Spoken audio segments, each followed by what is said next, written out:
আমার ওই মেয়েটাকে খুব দরকার, ঠিকানাটা পেলে খুব কাজে দিত। ওই মেয়েটা ঠিকানা চাইছে কেন বাবা? ওর বাড়ি যাবে নাকি? যেতে দেবো না বাবাকে। কিন্তু কিভাবে? এমনি এমনি নাটক করে বাবাকে ডাকিয়ে এনেছি বলে বাবা রেগে আছে আমার উপর। আমার কথা তো শুনবেই না। পেয়েছি উপায়। সত্যি বলেছিল বাবা, বড়দের দেখে শেখা যায়। বাবা যখন মার কথা শোনে না, মা তখন তো মাথার দিব্যি দেয়, আর দিব্যি দিলেই বাবা কথা শোনে। আচ্ছা স্যার, একটা কাজ করলে হয় না? ওই যে আপনি পেশেন্টকে এনেছিলেন, ওই রোগীর বস্তিতেই তো এই মেয়েটা থাকে বোধহয়। মানে ওই পেশেন্ট পার্টি মহিলাকেও পিসি পিসি বলে ডাকছিল। আর রোগীর ঠিকানা তো আমরা জানি, তো ওই বস্তিতে খোঁজ নিলে হয়তো মেয়েটাকে খুঁজতে আমাদের অসুবিধা হবে না স্যার। থ্যাংক ইউ উপায়টা বলার জন্য। আমি এক্ষুনি হসপিটালে আসছি। একটা কাজ করুন, ওই রোগীর অ্যাড্রেসটা একবার নিয়ে রাখুন।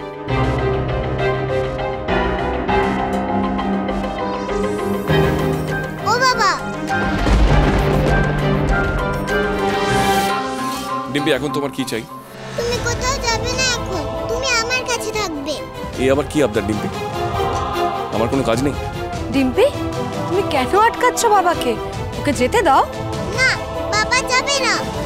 সবকিছুতে এরকম জেদ করলে হয় না। আচ্ছা ড্রোন, নাই বা গেলে? ও যখন বায়না করছে। ডিম্পি, আমাকে যেতেই হবে, আমার কাজ আছে। হাতটা ছাড়ো। বাবা তুমি যেও না, আমার মাথার দিব্যি।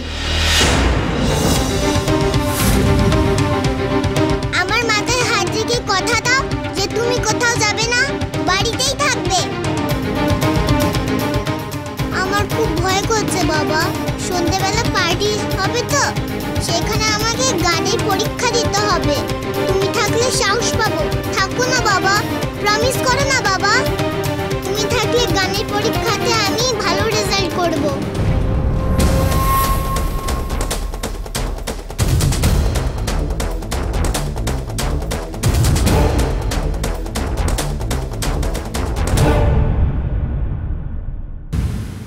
কি করি আমি এখন? ওর কাছে যাওয়াটা আমার খুব দরকার। এদিকে ডিম্পি আবার আমাকে দিব্যি দিল। ড্রোন, তুই এত কি ভাবছিস বলতো? আচ্ছা, একদিন হসপিটালে না গেলে কি হয়? সারাক্ষণ তো রুগী রুগী করে যাস। মেয়েটার দিকেও তো একটু নজর দিতে হবে। দেখছিসই তো কিরকম হয়ে যাচ্ছে মেয়েটা। অমনি না, অমনি শুরু করে দিলেন। কি বলুন তো, কি শুরু করলাম?